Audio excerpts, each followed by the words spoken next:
আসসালামু আলাইকুম।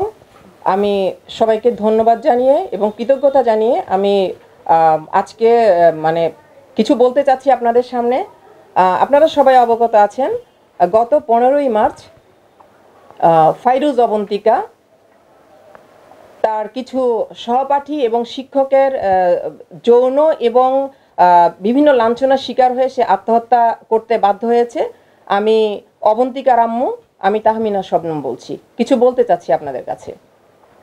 আমার প্রথমে যে কথাটা তদন্ত রিপোর্ট নিয়ে, জগন্নাথ বিশ্ববিদ্যালয়ের ভিসি জনাব সাদেকা হালিম ম্যাম উনি কথা দিয়েছিলেন 7 দিনের মধ্যে তিনি তদন্ত রিপোর্টটা পেশ করবেন। অদ্যাবধি 3 মাস চলছে, এখনও তার কোনো কিছুই আমরা দেখতে পাইনি। 5 সদস্য যে তদন্ত টিম আমার বাসায় এসেছিলেন, আমি ওনাদের কাজের মধ্যে নিষ্ক্রিয়তা মানে পাচ্ছি। যদি নাই পাই, এতদিনে হয়তো আমি রিপোর্টটা পেয়ে যেতাম, জানতাম কি অবস্থায় আছে। তারপরে আসি আমি দিন ইসলাম।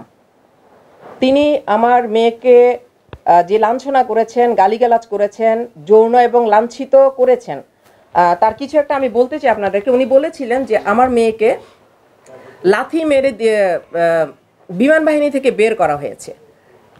আমি বলবো একজন মা হিসেবে এবং একজন শিক্ষক হিসেবে আমি বলবো, একজন দিন ইসলাম তিনি অভিভাবক এবং শিক্ষক ছিলেন।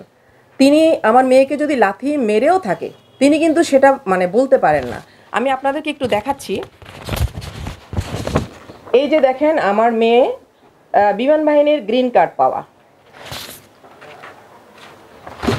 দ্বিতীয়ত দেখেন, তাকে সমস্ত বিশ্ববিদ্যালয়ে এক দিন ইসলামের কথায় সমস্ত ছেলে মেয়ে এটাকে প্রচার করেছে, তাকে লাথি মেরে বের করা হয়েছে। আপনারা দেখেন এখানে তাকে লাথি মেরে বের করেছে নাকি আমি সেলফ উইথড্র করে তাকে নিয়ে আসছি, আপনারা দেখতে পেয়েছেন। এইভাবে 10 জন 11 জন মিলে আজকে 2 বছর 3 বছর ধরে আমার মেয়েকে লাঞ্ছিত করে আসছে।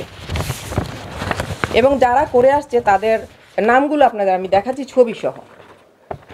এই যে দেখেন, এখানে আরও আছে।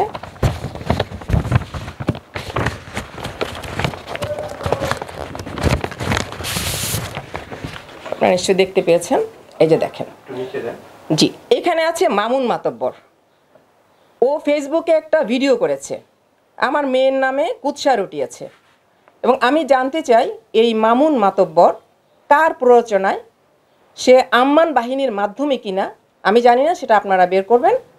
সে আমার মেয়ের মানহানি করেছে এবং আমার মেয়ে মারা যাওয়ার পরও তাকে ছাড় দেওয়া হয়নি। আমি এটা প্রশ্ন রাখলাম আপনাদের কাছে। অবন্তিকার বাবা একজন সরকারি কর্মকর্তা ছিলেন। উনি 2014 সালে যে নির্বাচন, সংসদ নির্বাচন হয়েছে, ওই সংসদ নির্বাচনে উনি সরকারের কাজ করতে গিয়ে উনি মারাত্মকভাবে সন্ত্রাসীদের দ্বারা ওই রুমের মধ্যেই আহত হয়েছিলেন, যার প্রমাণ আপনারা এখানে দেখতে পাচ্ছেন। উনি আজকে 10 বছর ধরে অসুস্থ থেকে উনি মারা গেছেন, ওর বাবাকেও ছাড় দেওয়া হয়নি। এটা নিয়েও মেয়েকে মানসিকভাবে উৎপীড়ন করা হয়েছে। আমি আরো কিছু প্রশ্ন আছে আমার।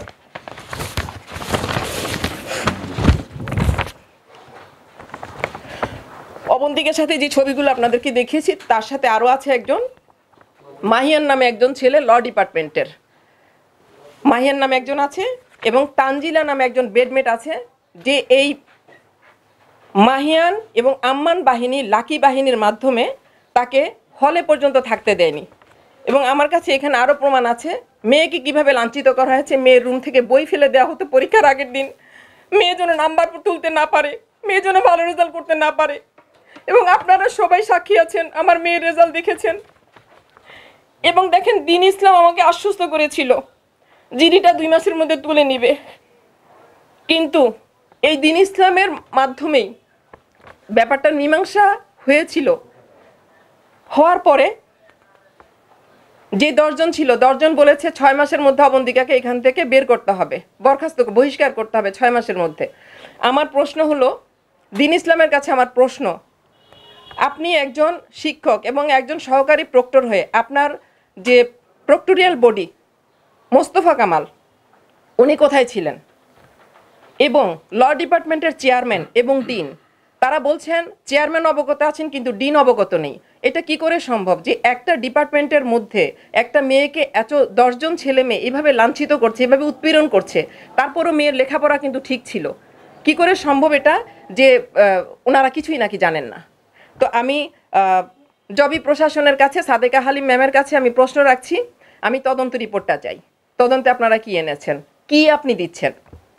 এবং এরই মাধ্যমে আজকের এই সংবাদ সম্মেলনের মাধ্যমে আমি মাননীয় প্রধানমন্ত্রীর কাছে, অবন্তিকার বাবা যেহেতু একজন সরকারি কর্মকর্তা ছিলেন এবং সরকারের কাজ করতে গিয়ে উনি আহত হয়েছেন, উনি মারাও গেছেন এবং আমার মেয়েও আত্মহত্যা করেছেন বিভিন্ন নিপীড়নের কারণে, আমি মাননীয় প্রধানমন্ত্রীর কাছে বিনীত এবং আকুল আবেদন জানাচ্ছি এই বিষয়টি যেন তিনি দেখভাল করেন। এবং আমি সাহায্য প্রার্থনা করছি মাননীয় প্রধানমন্ত্রীর কাছে। এবং এই যে মামলাটা চলছে, এই মামলার বিষয়ে আমার কিছু আপত্তি আছে। মামলার কতটুকু অগ্রগতি হচ্ছে এটা নিয়েও আমি সন্দিহান আছি। এবং